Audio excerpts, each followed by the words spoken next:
Captain Lee Jun gripped the control panel as sparks erupted from the damaged systems around him. His mining vessel, the Blue Dawn, had been perfectly fine just minutes ago.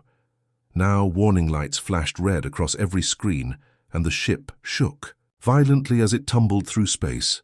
"Come on, hold together," Jun muttered, fighting to regain control. He had been mining asteroids in the outer rim for 3 years, and nothing like this had ever happened.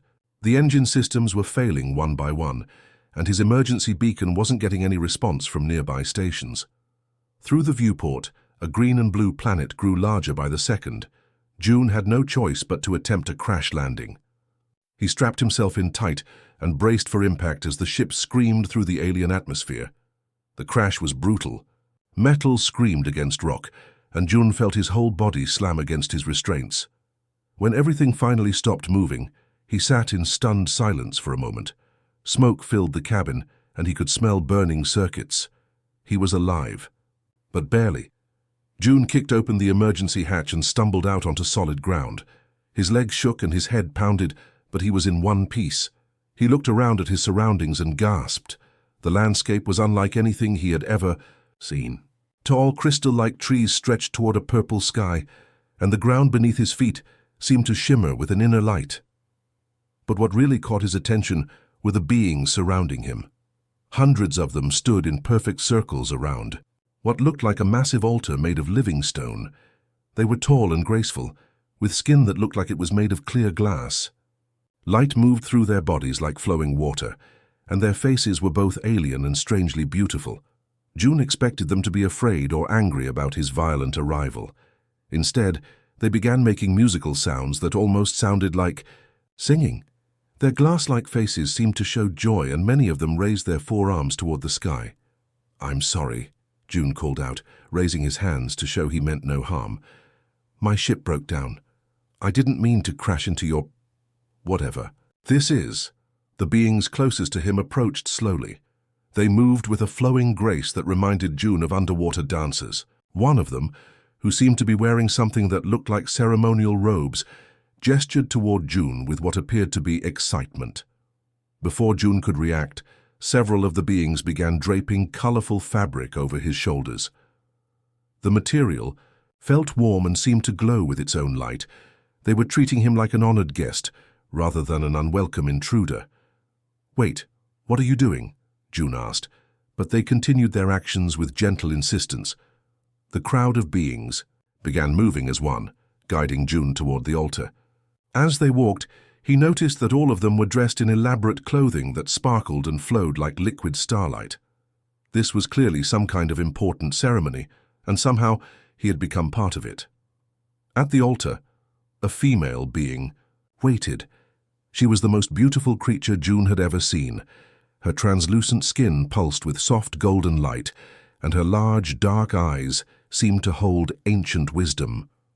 When she saw Jun approaching, her light grew brighter, and she made a sound that could only be described as musical laughter. Jun realized he had stumbled into something far more significant than just a random gathering. The question was, what exactly had he gotten himself into? Jun stood at the altar, completely lost. The beautiful being in front of him was making soft, melodic sounds that he couldn't understand.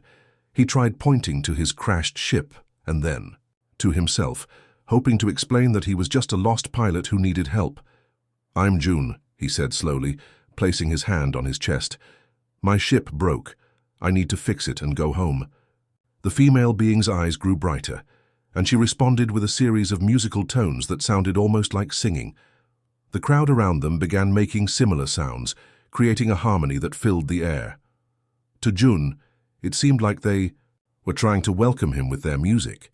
What Jun didn't know was that his gestures and words were being interpreted very differently. When he pointed to himself and said his name, the Viridians heard it as him announcing his identity as the prophesied mate.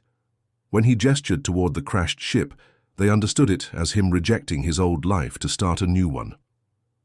An elderly Viridian stepped forward from the crowd.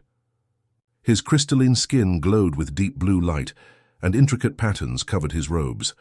This was Elder Keth, the princess's father and leader of their people.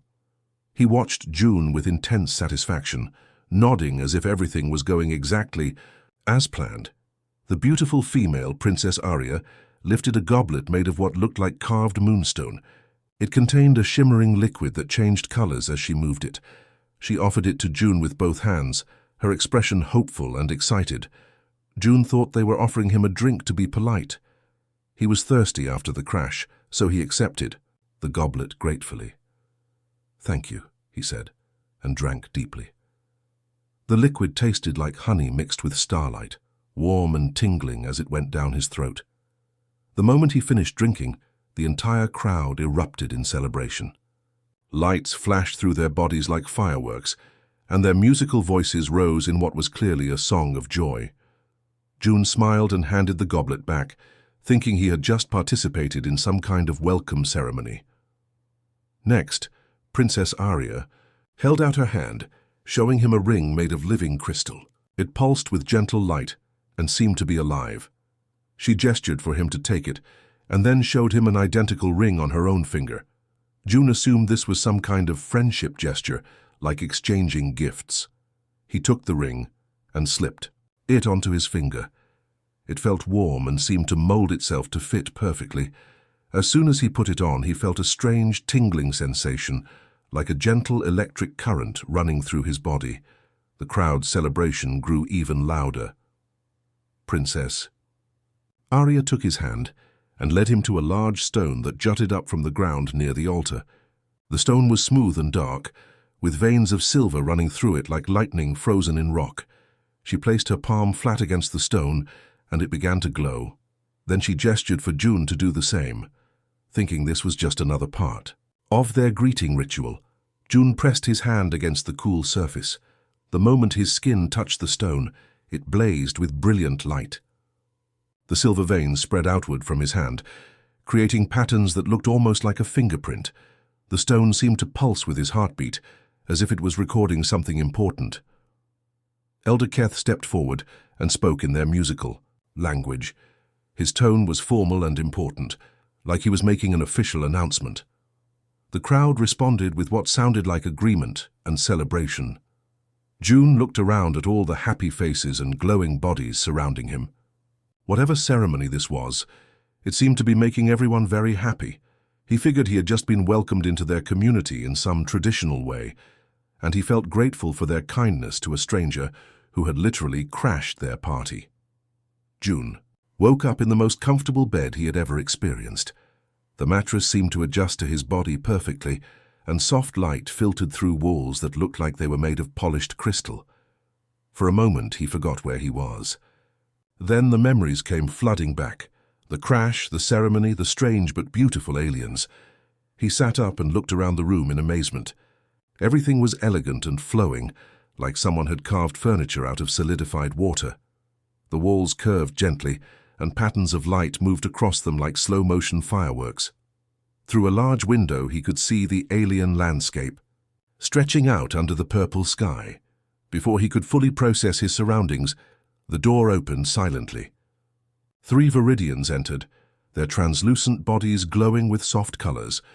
They carried trays of food and what looked like clothing.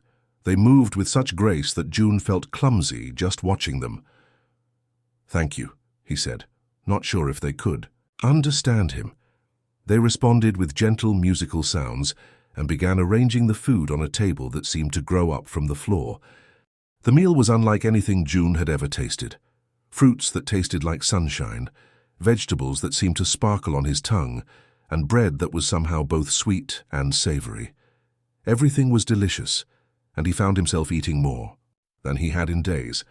After breakfast, the servants brought him clothes that fit perfectly despite being made for an alien body. The fabric felt like silk, but was stronger than anything he knew. When he put it on, it adjusted itself to his human form, becoming comfortable and natural. Later that day, Princess Arya arrived. She had brought with her a small device that looked like a crystal flower. When she spoke, the device translated her words into clear English, though with a slight musical quality that made everything sound like poetry. "Good morning, June," she said, and her voice was even more beautiful than he had imagined. "I hope you slept well. I wanted to check on you and perhaps answer any questions you might have." June was thrilled to finally be able to communicate properly. "Thank you so much for your kindness," he said. "I'm sorry I crashed into your ceremony. I hope I didn't ruin anything important." Arya's light pulsed brighter, which June was beginning to recognize as a sign of happiness. "You didn't ruin anything," she assured him. "In fact, you made everything perfect." Over the following days, Arya visited regularly. She taught him about Viridian culture, their history, and their customs. June learned that they were an ancient people who had achieved harmony with their planet. They could communicate with the living crystals that grew everywhere, and their technology was based on working with nature rather than against it. What surprised June most was how much he and Arya had in common. When he told her about his work, mining asteroids and exploring space, her eyes lit up with fascination. She shared her own love of studying the stars and her dreams of one day traveling to other worlds. "I've always wondered what it would be like to see the universe through the eyes of someone from another planet," she said one afternoon as they walked through a garden of singing crystals. "It's lonely sometimes," June admitted. "Beautiful, but lonely. Most miners work alone for months at a time." "That sounds difficult," Arya said softly. "Here we believe that sharing experiences makes them more meaningful." June found himself looking forward to their daily conversations more and more. Arya had a way of seeing things that made him think about his own life differently. She was wise but not serious, intelligent but not cold. Her laugh was like music, and when she smiled, her whole body seemed to glow with inner light. He began to notice small things about her, the way she tilted her head when she was thinking, how she always smelled like flowers after rain, and the gentle way she touched the crystal plants to make them sing. What June didn't realize was that all of this was completely normal for newlyweds in Viridian culture.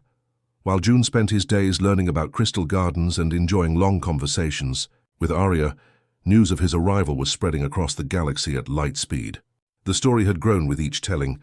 A human pilot had somehow appeared at the exact moment of an ancient Viridian ceremony and participated in their most sacred rituals. On the industrial planet of Korax, General Thane slammed his metal fist on the war room table. "A human on Thyros changes everything," he growled to his officers. "If Earth has made an alliance with the Viridians, they'll have access to their crystal technology. That could shift the balance of power in this entire sector." His aide, a nervous creature with too many eyes, shuffled through data tablets. "Sir, our spies report that the human seems to be just a simple miner. There's no evidence of any formal Earth government involvement." "Doesn't matter," Thane snapped. "One human today, a fleet tomorrow. We need to act before this alliance becomes official." Meanwhile, on the trading world of Nexus Prime, merchant princes were having very different conversations. Lady Vex, whose tentacles danced as she calculated profit margins, saw opportunity where others saw threat. "Think about it," she told her business partners. "If humans and Viridians are truly working together, we could be the middlemen for the greatest trade partnership in galactic history. Human mining expertise combined with Viridian crystal technology. We'd make fortunes." Back on Thyros, Elder Keth sat in council with other Viridian leaders, their bodies flickering with different colored lights as they debated in their musical language. The ancient prophecies spoke of a sky-touched one who would arrive during the Festival of Bonding, but the texts were thousands of years old and open to interpretation. "The signs are clear," insisted Elder Nera, her silver light pulsing with conviction. "He arrived from the sky at the exact moment of the ceremony." The bonding stone accepted him immediately. Princess Arya's light has never been brighter. Elder Zeth, always the skeptic, dimmed his glow uncertainly. "But he's so different. Can an alien really fulfill the prophecy? What if we're misreading the signs?" "The prophecy doesn't specify that the chosen one must be Viridian," Keth reminded them. "Perhaps that was the point. Maybe our people needed someone who could bring new perspectives, while politicians and merchants across the galaxy debated his significance." June was completely absorbed in helping Arya with her work. She had shown him her research laboratory, a beautiful space where crystal formations grew in carefully controlled environments. "These crystals can store massive amounts of information," Arya explained, her hands glowing as she touched a particularly large specimen. "But more than that, they can grow and adapt. Each one is almost like a living computer. June watched in fascination as the crystal responded to her touch, patterns of light dancing through its structure. On Earth, we use crystals in some of our technology, but nothing like this. How do you communicate with them? It's not really communication, Arya said thoughtfully. It's more like harmony. We match our energy to theirs and they respond. Here, try it. She guided his hand to the crystal's surface. At first, nothing happened. Then, slowly, June felt a strange tingling sensation. The crystal began to glow faintly under his touch. I felt something, he said, amazed. Like it was aware of me. Arya's excitement was obvious in the way her body brightened. Yes, most aliens can't connect with our crystals at all. This is remarkable. They spent hours together in the laboratory, with Arya teaching him about different crystal types and their properties. June shared his knowledge of asteroid mining and how humans extracted resources from space rocks. Their different perspectives led to fascinating discussions about geology, energy, and the nature of life itself. Your people and mine could learn so much from each other, Arya said one evening as they watched the sunset paint the crystal trees in brilliant colors. I'd like that, June replied, meaning it more than he had ever meant anything. He was beginning to feel more at home on Thyros than he ever had on any human world. Neither of them knew that their growing friendship was being watched, analyzed, and feared by powers across the galaxy. The truth came out on a quiet afternoon when June was helping Arya catalog new crystal specimens. They had been working together for 3 months, and their friendship had grown into something deeper. June found himself thinking about Arya, even when she wasn't around, and he caught himself looking forward to their daily meetings more than anything else. As they worked, Elder Keth entered the laboratory with several other Viridian officials. Their bodies were glowing with formal patterns that June had learned meant they were conducting serious business. They spoke to Arya in their musical language, and June noticed her light flickering in what he now recognized as surprise and concern. What's wrong? June asked, setting down the crystal he had been examining. Arya turned to him, her expression troubled. They're asking about our bonding ceremony. They want to know when we plan to announce our union to the other worlds. Union? June repeated, confused. What union? Are you talking about some kind of friendship treaty between humans and Viridians? The silence that followed was heavy and uncomfortable. Elder Keith spoke to Arya again, his tone gentle but insistent. Arya's glow dimmed to almost nothing, and she looked down at her hands. June, she said softly, I think there's been a misunderstanding. The ceremony you participated in when you first arrived, it wasn't a welcome ritual. A cold feeling started in June's stomach.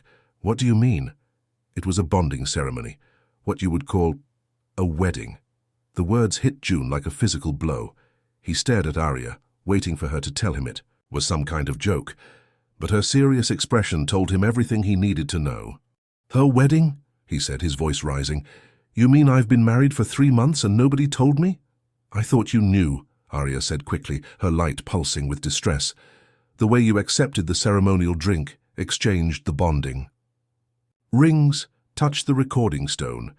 Those are all traditional wedding vows in our culture. June looked down at his hand, where the crystal ring still sat on his finger. He had grown so used to it that he barely noticed it anymore. Now it felt like it was burning his skin. I was trying to be polite, he shouted, pulling at the ring. It wouldn't come off. I thought you were being friendly. I didn't know I was getting married. The ring won't come off, Arya said quietly. It's part of the bonding process. Once the ceremony is complete, the rings become permanent. June felt panic rising in his chest. What do you mean, permanent? There has to be a way to undo this. Arya's father stepped forward and spoke through the translator device. The bonding creates biochemical changes in both partners. Your bodies have been adapting to each other for months. The process cannot be reversed. Biochemical changes, June demanded. What kind of changes? Arya looked miserable as she explained. The ceremonial drink contained compounds that alter brain chemistry. It makes bonded pairs more compatible, helps them understand each other better. It's why we've been getting along so well. June felt like the ground was falling away beneath his feet. Everything he had felt for Arya, every moment of connection they had shared, suddenly seemed fake and artificial. "So nothing between us is real?" he said, his voice hollow. "It's all just alien drugs making me think I care about you?" "No." Arya's light flared bright with emotion. "The bonding only enhances what's already there. It doesn't create feelings that don't exist. What we have is real, June. The ceremony just helped us see it." But June wasn't listening. He felt trapped, manipulated, like he had been tricked into giving up his freedom. He had always been independent, making his own choices about where to go and what to do. Now he found out that his most important decision had been made for him. Without his knowledge, "I need to be alone," he said, backing toward the door. "June, please," Arya called after him, but he was already gone. For the first time since arriving on Thyros, June felt truly alone. June had been avoiding everyone for 2 weeks, staying in his quarters and refusing to see Arya. He spent his time staring out the window at his crashed ship, which Viridian engineers had been slowly repairing. Soon it would be ready to fly again, and he could leave this planet and its complicated politics behind. The decision seemed simple. He would return to human space, file a report about first contact with the Viridians, and let the diplomats sort everything out. What happened between him and Arya would become just a strange story he might tell in bars on distant space stations. But the universe had other plans. The first attack came without warning. June was jolted awake by a sound he knew too well from his mining days, the scream of energy weapons cutting through atmosphere. He rushed to his window and saw streaks of red light falling from the sky like deadly rain. Explosions bloomed across the crystal city as the energy beams struck buildings and defensive positions. In the distance, June could see dark shapes moving through the purple sky. Warships with the angular, aggressive design of the Krathan Empire. His door burst open, and one of the Viridian servants rushed in, their light flickering with panic. Through the translation device, their words came out jumbled and frightened. "Attack, shelter, must go underground." June grabbed his jacket and followed the servant through corridors filled with running Viridians. Their usually calm and graceful movements had become urgent and desperate. Children cried as their parents carried them toward reinforced areas, deep within the crystal structures. Outside, the attack was getting worse. More Krathan ships had arrived, and their bombardment was systematic and brutal. They were targeting the crystal trees and communication centers, trying to cut off the Viridians' ability to coordinate their defense. Through a window, June saw something that made his blood freeze. Princess Arya was standing in the main plaza, her body glowing brightly as she used some kind of crystal device to direct fleeing civilians toward safety. Energy beams struck the ground around her, sending up sprays of melted crystal and stone. But she didn't move from her position.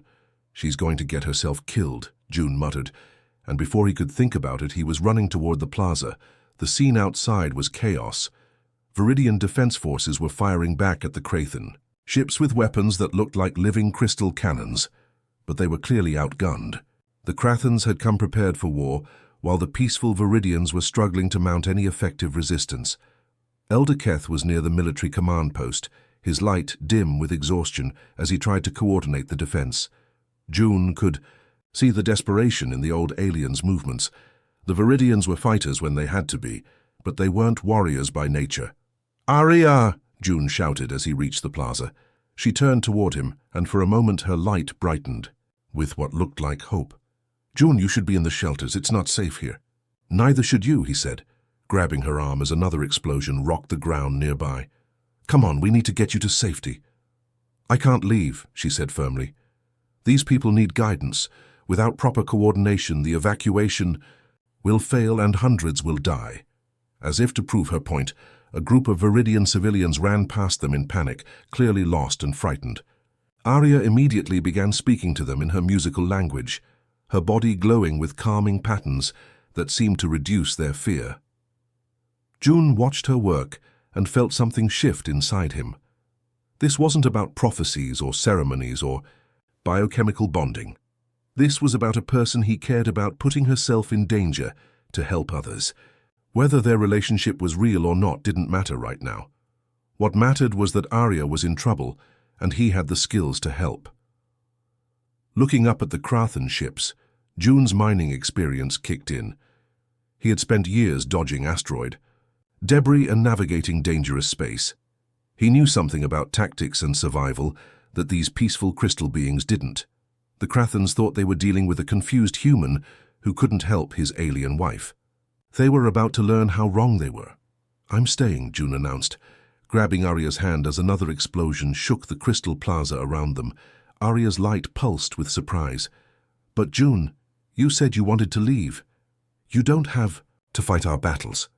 "Maybe I don't have to," June said, pulling her toward the command center where Elder Keith was frantically trying to coordinate the chaotic defense. "But I'm going to anyway." When they reached the command post, June could see the full scope of the disaster. The Krathen ships were methodically destroying Viridian defensive positions while their ground forces prepared to land. The crystal beings were brave, but their peaceful nature made them poor strategists when it came to warfare. "Elder Keth," June called out, "let me help. I know things about fighting in space that your people don't." The old Viridian's light flickered with desperate hope. "But you're not a soldier. You're a miner." "Exactly," June said with a grim smile. "And mining in asteroid fields is a lot like combat. You have to think fast, move unpredictably, and use whatever tools you have." June studied the tactical display showing the positions of both Krathen and Viridian forces. The enemy was using classic military formation, overwhelming firepower applied systematically to break down organized resistance. They expected the Viridians to respond with traditional defensive tactics. "They're fighting the war they know how to fight," June explained to Elder Keith and Arya. "But what if we don't fight that war?" Instead of trying to match the Krathen's firepower, June suggested something completely different. The Viridians' greatest strength wasn't their weapons. It was their ability to communicate instantly through their crystal network. Every crystal tree, every building, every piece of Viridian technology was connected in a vast living network. "We turned the whole planet into one big coordination system," June said excitedly. "Instead of fixed defensive positions, we create mobile strike teams that can appear anywhere instantly." As June explained his plan, something strange happened. He found himself understanding exactly how the Viridian communication network functioned, as if the knowledge was flowing directly into his mind. When he touched the crystal control interface, it responded to him almost as easily as it did to Arya. "The bonding," Arya whispered, watching him work with the crystal systems. "It's allowing you to interface with our technology." June didn't have time to think about the implications. He was too busy putting his plan into action. Using the crystal network, he began coordinating small groups of Viridian defenders in ways that completely confused the Krathen commanders. When Krathen ground forces landed near the eastern crystal groves, they found the area seemingly abandoned. But as soon as they spread out to secure the landing zone, Viridian fighters emerged from hidden positions in the crystal formations, struck hard, and then disappeared back into the network of tunnels that connected every major structure. "Where did they go?" came the confused reports from Krathen field commanders. "They were here a moment ago." The answer was that they were already 3 miles away, using crystal-lined tunnels that June had learned about during his time studying Viridian architecture. The defenders could move across the entire continent in minutes using pathways the invaders didn't even know existed. In space, June's tactics were even more effective. Instead of trying to match the Krathen fleet in direct combat, he had the Viridian ships act like asteroids, drifting unpredictably, using minimal power to avoid detection, then striking without warning before disappearing again. "This is impossible," came the intercepted communications from Krathen Fleet Command. "These aren't Viridian tactics. Someone else is commanding their forces." Working together with Arya, June found that his human creativity combined with her deep understanding of Viridian capabilities created something entirely new. She could coordinate hundreds of defenders simultaneously through the crystal network, while he provided the unpredictable strategies that kept the enemy guessing. "Strike Team 7. Hit the Krathen communication array, then retreat through Tunnel System Beta," June called out, his hands moving across the crystal control interface with growing confidence. "Team 12. Prepare for flanking maneuver on the eastern landing zone," Arya added, her light pulsing in rhythm with the communication crystals. For the first time since the attack began, the Krathen advance had stopped.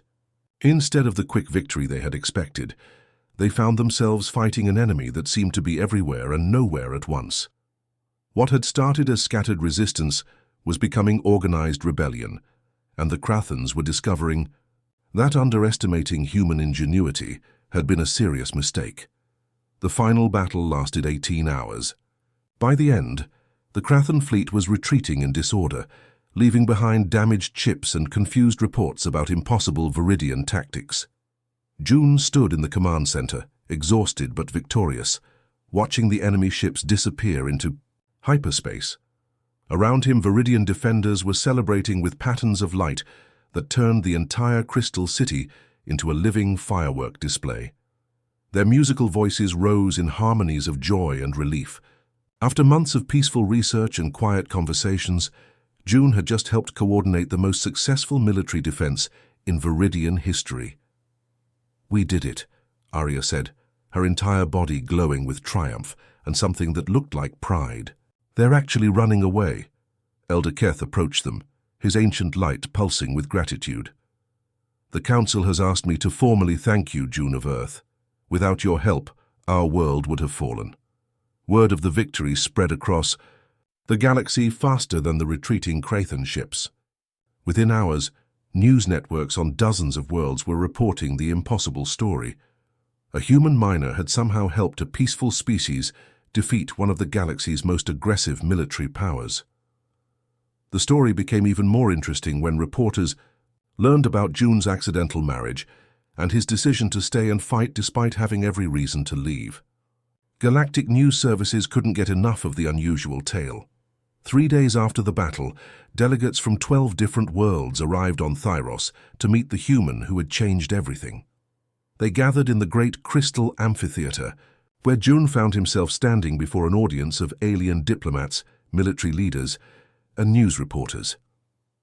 "I want to make something clear," June said, speaking into the translation devices that would carry his words across the galaxy. "I didn't come here as a representative of Earth. I didn't come here with any kind of plan or agenda. I crashed into your ceremony by accident." He paused, looking out at the mixed crowd of aliens and the glowing Viridians who had become his friends and allies. "But I stand with you by choice," he continued. "I chose to fight beside Princess Arya and her people because it was the right thing to do. Not because of politics or treaties or ancient prophecies, but because they're good people who didn't deserve to be attacked." The amphitheater erupted in sounds that might have been applause from a dozen different species. But June wasn't finished. The Krathens lost this battle because they made assumptions. They assumed the Viridians couldn't change, couldn't adapt, couldn't fight back. They assumed I would be useless because I was confused and out of place. He looked directly at Arya, who was glowing brighter than he had ever seen her. "They were wrong about all of us. Sometimes the best partnerships happen by accident. Sometimes the people who seem most different from you are exactly who you need by your side." Later, after the diplomats had left and the news reporters had filed their stories, June and Arya walked through the crystal gardens where they had spent so many peaceful afternoons. The attack had damaged some of the formations, but new crystals were already growing to replace them. "Do you regret it?" Arya asked quietly. "Finding out about the marriage ceremony? Being pulled into our world's problems?" June thought about his answer carefully. 3 months ago, he had been a lonely miner drifting through space with no real connections to anyone or anything. Now he was part of something bigger, something important. "I was angry about being tricked," he said honestly. "I felt like my choice had been taken away from me." And now, June stopped walking and turned to face her. In the soft light of the crystal garden, Arya looked more beautiful than ever, but it wasn't just her appearance that drew him to her. It was her courage, her intelligence, her dedication to her people. "Now I realize that sometimes the best choices are the ones you don't know you're making," he said.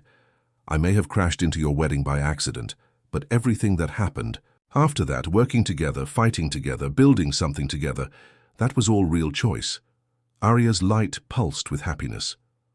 "So you're staying?" "I'm staying," June confirmed. "But not because of biochemical bonding or prophecies or political convenience. I'm staying because this is where I belong." For the first time since learning the truth about their marriage, June felt completely at peace with his decision. 2 years had passed since the Crathan attack, and Thyros looked completely different. Where once only crystal spires had reached, toward the purple sky, now human-designed structures blended seamlessly with Viridian architecture. The colony had grown from June's accidental arrival into something neither species had imagined possible. June stood on the observation deck of the new Cultural Exchange Center, watching children play in the gardens below. Some were human kids who had arrived with the recent wave of settlers. Others were young Viridians, whose bodies flickered with playful patterns of light. They chased each other between the crystal trees, laughing in languages that were slowly blending together. "Remember when you thought this was all a mistake?" Arya asked, joining him at the railing. Her English had become perfect over the years, though she still spoke with the musical accent that June had grown to love. "I remember, thinking my life was over," June admitted with a smile. "I was convinced I'd been trapped in some alien scheme I didn't understand. And now?" June gestured toward the bustling activity below. Human engineers were working alongside Viridian crystal growers to expand the colony's power systems.